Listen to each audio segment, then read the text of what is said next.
बिस्मिल्लाहिर्रहमानिर्रहीम। आज का हमारा टॉपिक है फिज़ियोलॉजी ऑफ द एयर।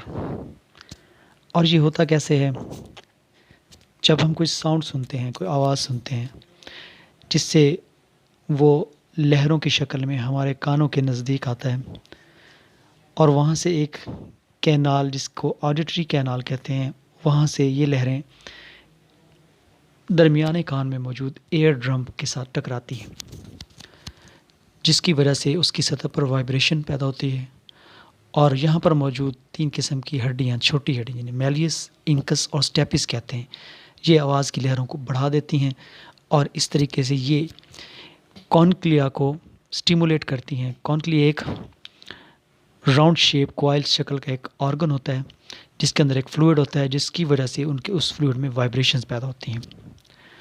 तो कान एक अहम जुज़्व है जो न सिर्फ सुनने का काम करता है, बल्कि हमारी बॉडी का तवाज़न बरकरार रखने में भी मदद देता है। इस कान के 3 हिस्से होते हैं: आउटर ईयर, मिडल ईयर और the inner ear. Outer ear और मिडल ईयर सिर्फ सुनने से मुताल्लिक हैं, जबकि इनर ईयर जिस्म का तवाज़ुन बरकरार रखने में भी अहम है। आउटर ईयर कीफ की तरह के स्ट्रक्चर्स, पीना और एस शक्ल की ट्यूब, जिसे एक्सटर्नल ऑडिटरी मीडियस कहते हैं, उस पर मुश्तमिल होता है। पीना की जल्द पर स्पेशियस ग्लैंड्स पाए जाते हैं और बाल जो कि गर्द और छोटे हशरात को अंदर जाने से रोकते हैं, जिनकी वजह से हमारा जिस्म, हमारे कान जो हैं वो इन चीज़ों से बच जाते हैं। पीना कान में वाइब्रेशन को जमा करने का ज़िम्मेदार है और इनको मीटस में पहुंचा देता है। मीटस मज़ीद मिडल एयर तक पहुंचा देता है। मिडल एयर में एक एयर फिल्ड कैविटी होती है, जिसे टिम्पैनिक कैविटी कहते हैं। ये टिम्पैनिक कैविटी कनेक्टिव टिश्यू पर मुश्तमिल होती है, जो कि बाहर से टिम्पैनिक मेम्ब्रेन और अंदर से ये ऑडिटरी कैप्सूल पर मुश्तमिल होती है। ये कनेक्टिव टिश्यू जो होता है, ये बाहर से स्किन और अंदर से म्यूकस मेम्ब्रेन पर मुश्तमिल होता है। दूसरे लफ्ज़ों में, ऑडिटरी कैप्सूल के 2 मेम्ब्रेन बाउंडेड हिस्से होते हैं, जिन्हें ओवल विंडो और राउंड विंडो कहते हैं। मिडल एयर 3 छोटी मूवेबल बोन्स पर मुश्तमिल होता है, जिन्हें ऑसिकल्स कहते हैं, और इनमें एक मैलियस, दूसरी इंकस और तीसरी स्टेपीज होती हैं, और ये टिम्पैनिक कैविटी के फर्श पर होती हैं। ये ऑसिकल्स एक दूसरे से एक जंजीर की तरह से जुड़ी होती हैं। इनर एयर में साउंड वेव्स की एफिशिएंसी को बढ़ाने के लिए एयर ड्रम के दोनों तरफ हवा के तवाज़ुन को बरकरार रखा जाता है, और ये सब एक कैविटी, जिसे स्टूशियन ट्यूब कहते हैं, इसकी वजह से मुमकिन होता है, जो कि टिम्पैनिक कैविटी को फेरिंक्स से मिलाती है।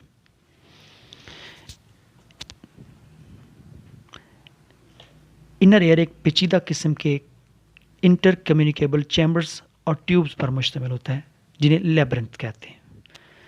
लेब्रिंथ के 2 फंक्शनल हिस्से होते हैं: कॉक्लिया, जो सुनने का जिम्मेदार है, और वेस्टिब्यूलर ऑपरेटस, जो कि तवाज़ुन का जिम्मेदार है। लेब्रिंथ की 2 फर्दर टाइप्स हैं, एक बोनी लेब्रिंथ, दूसरी मेम्ब्रेनस लेब्रिंथ। बोनी लेब्रिंथ एक चैनल की सीरीज़ पर मुश्तमिल होता है, जबकि मेम्ब्रेनस लेब्रिंथ बोनी लेब्रिंथ के अंदर वाक़ होता है, जो कि एक फ्लूइड एंडोलिम से भरा होता है। कॉकली बोनी लेब्रिंथ का कॉइल की तरह का हिस्सा होता है, और इसको अंदरूनी कान का ऑरिथरी सेक्शन भी कहते हैं।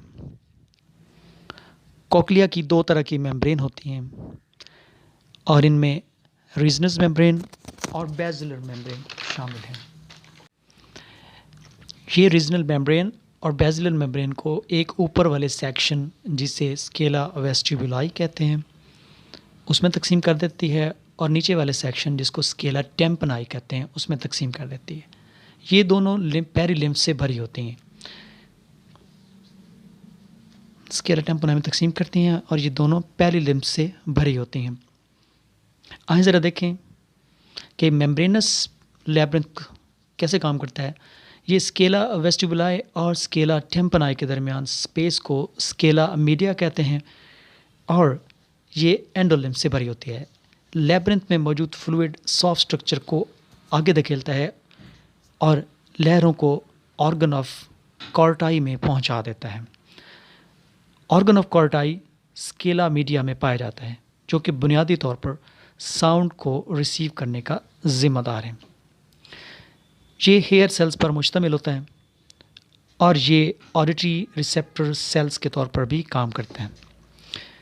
हेयर सेल्स के ऊपर एक पतली लचकदार मेम्ब्रेन होती है जिसको टेक्टोरियल मेम्ब्रेन कहते हैं।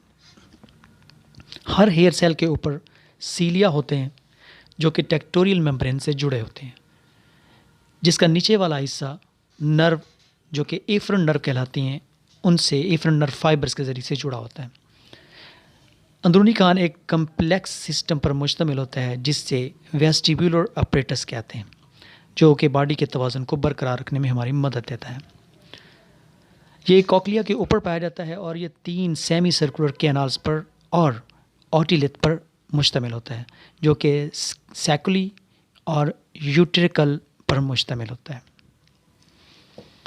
हर सेमी सर्कुलर कैनाल की शक्ल सी की तरह होती है, जो कि दूसरी तरफ एक और ट्यूब से जुड़ी होती है और इसके अंदर पेरिलिम्फ फ्लूइड मौजूद होता है। इन कैनाल्स की बेस को एम्पुला कहते हैं, जिसके अंदर एक सेंसरी हिस्सा होता है जिसे क्रिस्टा एम्पुलरिस कहते हैं।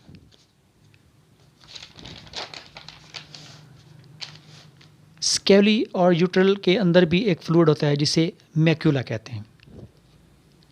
क्रिस्टा और मैक्यूला दोनों के अंदर हेयर सेल्स होते हैं जो कि वेस्टिब्यूलर ऑपरेटर्स के रिसेप्टर्स के तौर पर काम करते हैं और ये हमारे जिस्म के तवाज़ुन और शक्ल को भी बरकरार रखने के ज़िम्मेदार होते हैं। अब हम देखेंगे कि कैसे ये कान हमें इस काबिल बनाता है कि हम आवाज़ को प्रोसेस कर सकते हैं, प्रोसीड कर सकते हैं। बैरूनी कान आवाज़ों की लहरों को वसूल करता है और उन्हें एयर ड्रम की तरफ धकेल देता है। इन लहरों के रद्द अमल के तौर पर एयर ड्रम में इरताश पैदा होता है और इन लहरों को ऑसिकल्स की तरफ धकेल देता है, जिनमें इनकस, मेलियस और स्टेपिस शामिल हैं, जहाँ से वो ओवल विंडो की तरफ मुंतकिल हो जाती हैं। ओवल विंडो की तरफ जब मुंतकिल होती हैं तो ऑसिकल्स आवाज़ की लहरें पैदा करते हैं और इनके ओवल विंडो के ज़रिए कॉक्लिया के फ्लूइड की तरफ पहुंच जाती हैं। ये लिम्फ में वाइब्रेशन पैदा करता है, जिसकी वजह से बेसल मेम्ब्रेन में रिपल्स पैदा होते हैं। बेसल मेम्ब्रेन में वाइब्रेशन हेयर सेल्स को स्टिमुलेट करती है और उन्हें टेक्टोरियल मेम्ब्रेन के मुखालिफ सिमत में प्रेस करती है। टेक्टोरियल हेयर मेम्ब्रेन के ख़िलाफ़ इर्ताश पैदा करते हैं, जो कि हेयर सेल्स या रिसेप्टर सेल्स को स्टिमुलेट करते हैं। नतीजे के तौर पर हेयर सेल हिस्सी पैगामात पैदा करते हैं, जो कि एफरंट नर्व फाइबर्स और ऑडिटरी नर्व फाइबर के ज़रिए दिमाग के ऑडिटरी कॉर्टेक्स तक पहुंच जाते हैं। दिमाग इन पैगामात को महसूस करता है और आवाज़ की पहचान होती है।